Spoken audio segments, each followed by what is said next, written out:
మారు మనసుతోటి మందిరాన్ని వచ్చి ఈ లోకయాత్ర ముగించిన ఆ మరణము ధన్యులని దేవుని వాక్యం సెలవిస్తుంది. దావీదు భక్తుడు కీర్తనకారుడు అంటాడు, యెహోవా భక్తుల మరణము ఆయన దృష్టికి చాలా విలువైనది. సాధారణంగా ఈ లోకంలో మరణాన్ని శాపంగా భావిస్తారు. పొద్దుగానే లేవగానే మరణ వార్త వినడానికి ఎవరు ఇష్టపడరు. సాధారణంగా చనిపోయారని చెప్పే పదంగా జరిగిపోయారనే మాట చెప్తారు. కానీ యేసు ప్రభు బైబిల్ చెప్తున్న మాట ఏంటంటే, ఎవరైతే యేసు ప్రభుని కలిగి ఉంటారో వారు మరణించినప్పుడంట ఆ మరణాన్ని దేవుడు చాలా విలువైన దానిగా, ఘనమైన దానిగా, చాలా రెస్పెక్ట్ ఇస్తున్నట్టుగా బైబిల్ వాక్యం సెలవిస్తుంది. కనుక ఈ లోకములో మనం చనిపోయినప్పుడు మనందరి జీవితంలో జరిగే ఒక సత్యం ఏంటంటే, వారు తమ ప్రయాసాలు మాని విశ్రాంతిలోనికి ప్రవేశిస్తున్నారు.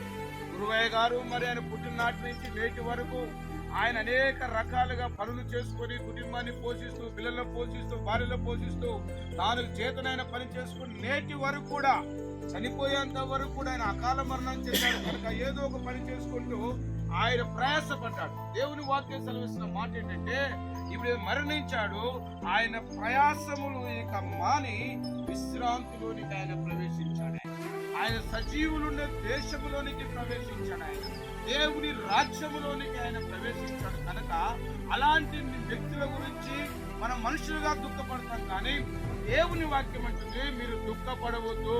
యేసు క్రీస్తు ప్రభుల వారు మరణమును గెలిచి సమాధి చేయబడి ఆయన గెలిచి దేవుని కుడి పార్శ్వమున కూర్చొని ఉన్నాడు. ఆయన రాబోతున్నప్పుడు పరిశుద్ధ గ్రంథం బైబిల్ చెప్తున్న మాట, ప్రభు నందు మృతులైన వారు మొదట లేపబడతారు, అటు తర్వాత సజీవులమైన మనము దేవుని చూస్తాము.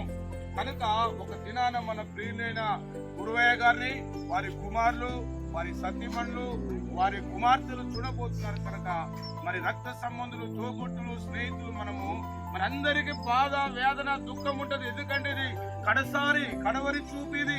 ఇక మళ్ళీ ఆయన చూసేందుకు కూడా మనకు అవకాశం లేదు. అయినప్పటికీ దేవుడు పిల్లారా, మనం ఏడవద్దని బైబిల్ చెప్తుంది. కనుక క్రీస్తును నమ్ముకొని చనిపోతే అది ఏ వయసులో చనిపోని, ఏ రీతిగానే చనిపోరు. మానవులందరూ తల్లి గర్భము నుంచి లోకానికి వస్తారు. మానవుని లోకాన్ని విడిచి దేవుని దగ్గరికి పోయేటప్పుడు నానా రకాలుగా పోతారు, అనేక మార్గాలు పోతారు. ఒకరు వ్యాధి, ఒకరు యాక్సిడెంట్, ఒకరు సాధారణం, అనేక మరణాలు జరుగుతాయి. కానీ మరణము గురించిన భయము క్రీస్తును నమ్ముకున్న వాడికి ఉండకూడదని దేవుని వాక్యం సెలవిస్తుంది. కారణం ఏంటంటే, ప్రభువైన యేసు కలువరి శిలువలో మరణమును జయించి, ఓ మరణమా నీ ముళ్ళు ఎక్కడ, ఓ మరణమా నీ విజయం ఎక్కడ అని చెప్పాడు. కనుక దేవుని బిడ్డారా, ప్రియ కుటుంబ సభ్యులారా, మీరు మీ తండ్రి గురించి దుఃఖపడకండి. అతడు సజీవులు ఉండే దేవుని స్థలంలోకి వెళ్ళాడు. అతడు విశ్రాంతిలోనికి ప్రవేశించాడు. నెమ్మది, సుఖము, ఆనందం ఉండే స్థలంలోనికి ప్రవేశించాడు. కనుక దాని గురించి మీరు ఏడవవద్దు, కానీ దేవుని మార్గములో మీరు నడిచి ఒక దినాన ఆయన చూసే అనుభవమైన మార్గంలో వెళ్ళాలని కోరుకుంటూ, ఈ యొక్క సమయంలో మీరందరూ దేవుని నమ్మకం మంచి సమయం కనుక క్రీస్తును నమ్ముకొని మార్గము పొందవలసిందిగా దేవుని సేవకుడిగా నేను తెలియజేస్తూ, ఆయన అంటున్నాడు, చనిపోయిన వారు ఎక్కడుంటారు? కొంతమంది దయ్యాలై, భూతాలై, సమాధుల చుట్టూ, కాష్టాల గడ్డల చుట్టూ తిరుగుతారని కొంతమంది లోకలు అనుకుంటారు. బైబిల్ ఏం చెప్తుందో తెలుసా? ఇదిగో సజీవులుండే దేశంలో నేను కాలము గడపబోతున్నాను. ఆయన రిమైనింగ్ లైఫ్, ఆయన శేష జీవితం కూడా దేవుని సన్నిధిలో ఉంటుంది. కనుక ప్రభు నమ్ముకున్న ఎవడు దయ్యమై, భూతమై, సైతానై తిరగడు. దేవుని సజీవుల దేశంలో ఉంటాడు. దేవుని దేవుడిలో నివసించే స్థలంలో ఉంటారు.